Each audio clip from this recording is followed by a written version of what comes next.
Mga kapuso, pila ka lugar sa Pasig City ang naka-eksperyensya sang baha bangon sa paginulan kagabi. Sa sining video, makita ang tubig sa sulod sa isa ka balay sa barangay Agdahon kag halos maglabot na sa tuhod ang tubig.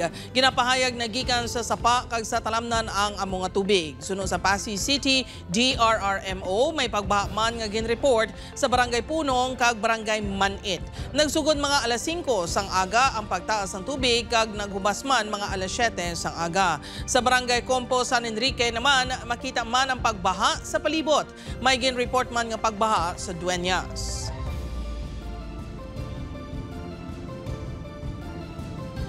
Makita man sa sining nga litrato ang pagbaha sa barangay Alegria sa Buruanga, Aklan. Ang tubig nagsulod man sa mga pamalay. Bangon sini 3 ka barangay ang temporaryo nga ginutdan sang kuryente sang Aklan Electric Cooperative agod malikawan ang disgrasya. Magluwas sa Buruanga, may mga lugar man sa mga banwa sang malay kag nabas nga ginbaha.